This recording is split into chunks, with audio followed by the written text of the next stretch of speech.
ESM, electronic support measure, picks up other people's radars. So it could be a surface radar, like Gatwick radar, could be an aircraft radar, ship radar, submarine radar, or any radar. The guy who operates that has got a little display about that sort of size, and on it comes a bearing line, and so we know which direction it is. If it's a little tiny signal like that, the radar we're picking up is a long way away.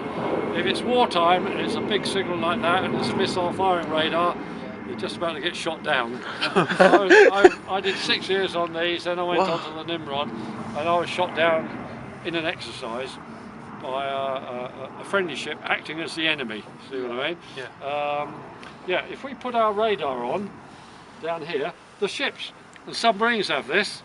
Okay, so on the case of the ships, their missiles and guns will be pointing straight down the bearing towards us.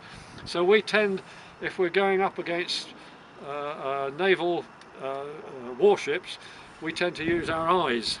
Okay, so in the case of the Nimrod, where I was doing this sort of job, we had a radar at standby, and we can probably see ships about 10 miles. Well, they have video cameras with telephoto lenses, and they can aim their weapons with video cameras. They have infrared at night time, of course, so they can see us at night time as well.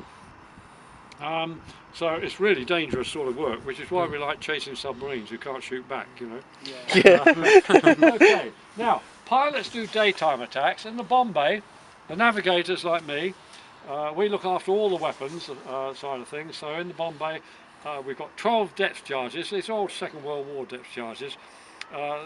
Kill range only about 20 feet, which is not very much, you know, but that's what we had. And I would set those 12 depth charges up with 2 attacks of 6 at a time. And when we get up the nav station, you'll see we've got a clockwork timer, guaranteed to work every time. No electronic stuff here, you know. Oh, no. And yeah, I set that up so that they release 6 depth charges, one after the other. So if that was a submarine on the surface, the pilots do daytime attacks, so they drop down to 100 feet. I set up the 6 depth charges with the timer to release so that they spread over 100 yards. So they go 1, 2, 3, 4, 5, 6 in the hope that one of them is within about 20 feet. Okay, so pilots do that during the daytime from 100 feet. Anybody need piloting experience? Yeah?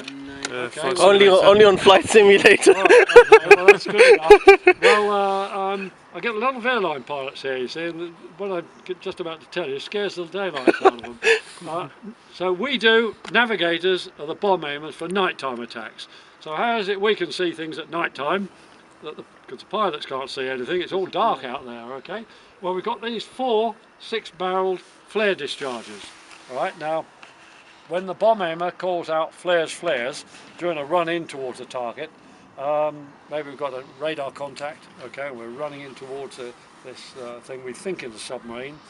1 mile, the bomb aimer laying in the nose there with a low-level bomb sight calls out flares. The guy down the back here presses the start button, and these go off one at a time every 1.5 seconds. So it's just like a rocket that sort of go boom, boom, boom, like a.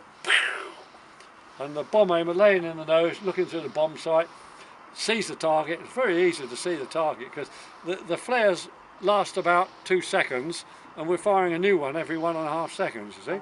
And so you see the target, guide the aircraft on and make an attack. Depth charges are used against anything you can see. Could be a submarine we caught by surprise on the surface, or periscopes going through the water. Any of those, we use depth charges on those. For underwater attacks, for instance, the submarines have this as well. So when we're homing in using our radar, submarine's going to go, whoop, you know, and down they go. Yeah. All right. So we've got torpedoes for attacking underwater submarines. Okay, let's go on inside then.